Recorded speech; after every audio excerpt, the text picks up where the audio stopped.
A igreja celebra hoje uma das suas santas mais admiradas e amadas no mundo inteiro, no orbe católico, Santa Catarina de Alexandria. E eu quero destacar 5 aspectos dessa jovem que soube entregar sua vida por amor a Cristo. A primeira, sua sabedoria. Santa Catarina reunia todo tipo de filosofia teórica, prática e lógica. Tinha um conhecimento intelectual e sobrenatural das coisas divinas. Por isso que mais destaca na sua vida é os debates que ela tinha. Os debates teológicos e o tanto de conversão, né? Principalmente no caso quando o imperador traz os 50 sábios, os 50 homens mais inteligentes, porque ele mesmo não conseguiu vencer ela com argumentos, uma jovem de 18 anos. E aqueles sábios até zombam, né, do rei ali que reuniu eles de tão longe para debater com uma frágil mulher. Mas quando mandam chamá-la e ela vem e pede a graça de Deus, o auxílio de Deus para este debate, e vai usando de uma linguagem ali filosófica e até usa de argumentos que não são cristãos para que eles possam entender a encarnação de Cristo, as fábulas que eles admiravam, as filosofias que eles bebiam, até chegar ao ponto que todos foram reduzidos a silêncio e exclamaram para o imperador que se ele não tivesse argumento para defender os seus deuses, os deles já tinham acabado e eles se fariam cristãos. E o imperador não tem, né? E ameaça eles de morte. E Santa Catarina os instrui ali a aceitar o martírio. E eles, com a preocupação de ainda não ter sido batizado na Igreja de Cristo, Santa Catarina fala para eles que pelo sangue que eles derramariam por amor a Cristo, isso faria o efeito do batismo para eles aceitar aquilo que Deus tinha destinado para eles. A mesma coisa acontece com os soldados e com a rainha, a esposa do rei, que quando vai na cela de Santa Catarina, depois do rei mandar espancar ela, flagelar e deixar ela 12 dias sem comida, e vê ali os anjos cuidando das feridas dela, ela passa a noite ali ensinando a rainha, e ali a rainha se converte 200 soldados e o amigo pessoal do rei. Então você vê essa sabedoria dessa mulher. A segunda característica é a eloquência que ela tinha para usar belas palavras em suas pregações e exprimir com clareza de raciocínio. Quando se percebe, quando ela diz ao imperador: admira esse templo erguido pelas mãos de trabalhadores. Foi muito hábil em conquistar aqueles a quem se dirigia como testemunho. Porfírio e a rainha, ambos atraídos para a fé pela suavidade de sua eloquência. Ela foi muito eficiente para convencer, como mostra o caso dos retóricos, a quem levou a crer. Então aquele que se deixava ouvir por essa mulher, a eloquência dela era tamanha. É aquilo que eles falam de São Bernardo de Claraval, que as mulheres tinham que segurar o seu esposo e seus filhos dentro de casa, porque se alguém ouvisse aquele homem pregar, queria seguir ele para o mosteiro. Santa Catarina de Alexandria não foi diferente.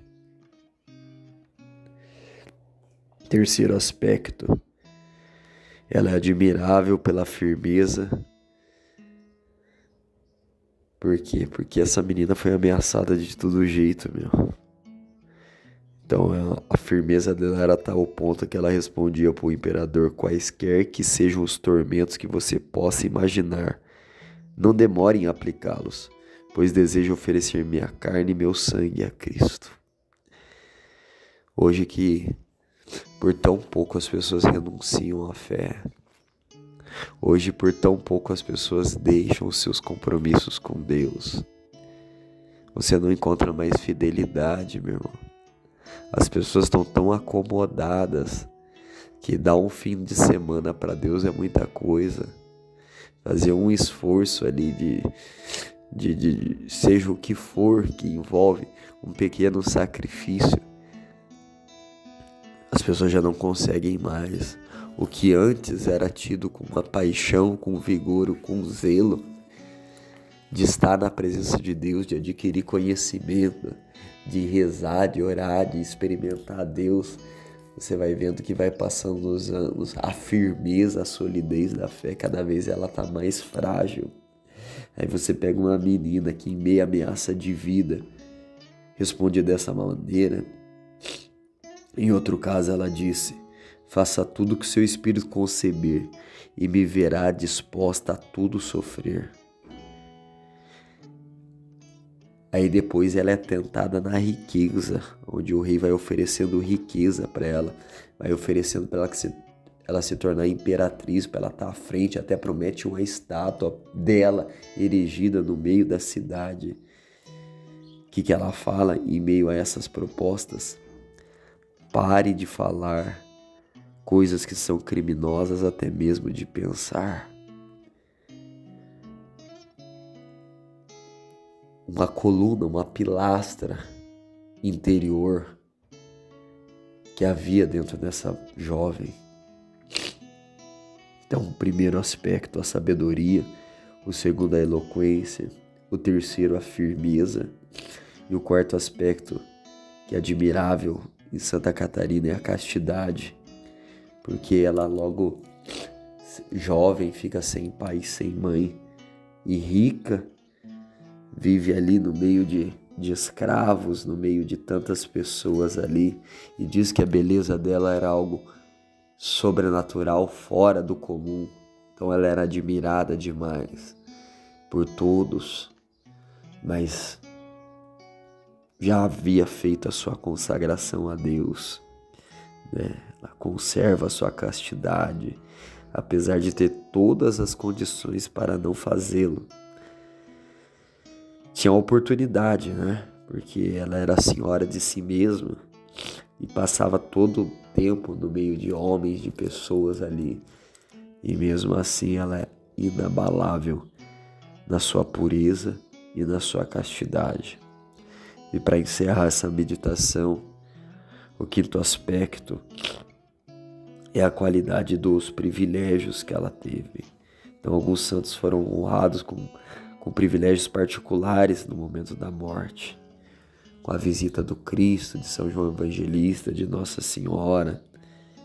Então diz que a imagem de Santa Catarina de Siena, você vai ver, de Santa Catarina de Alexandria, desculpa, é com uma roda do lado.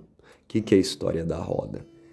O rei, o imperador manda construir, alguns dizem que é duas, outras biografias dizem que é quatro rodas com lanças, com ferros,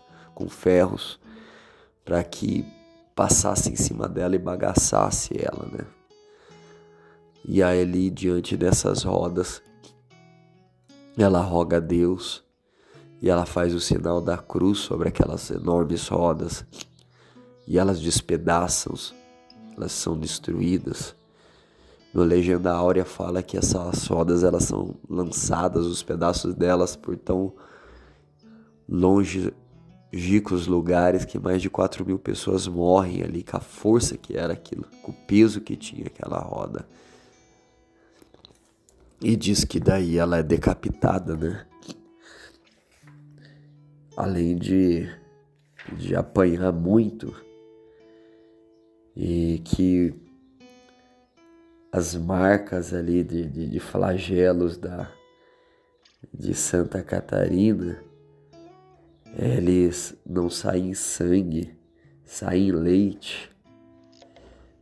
Você imagina, meu irmão. Imagina quem foi essa mulher diante do olhar de Deus. E o tanto de graça que ela recebeu. Jesus aparece para ela também,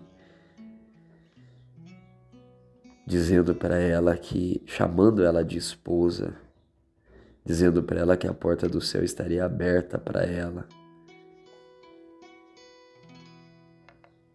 E que depois que é decapitado, né? Existe uma tradição que diz que os anjos pegaram seu corpo e o levaram até o Monte Sinai, distante mais de 20 dias de caminhada, e ali honrosamente o sepultaram. E da sua ossada emana sem parar um óleo que tem a virtude de curar os membros dos que são fracos. Ela viveu ali por volta do ano 310. E que ela nos dê a graça, nesse dia, de receber dela também essa firmeza na fé, essa sabedoria, essa eloquência para testemunhar aquilo que cremos, a graça de também o contato com o sobrenatural como ela teve, e obtenha para nós a conversão dos nossos, principalmente aqueles que estão em pecado mortal.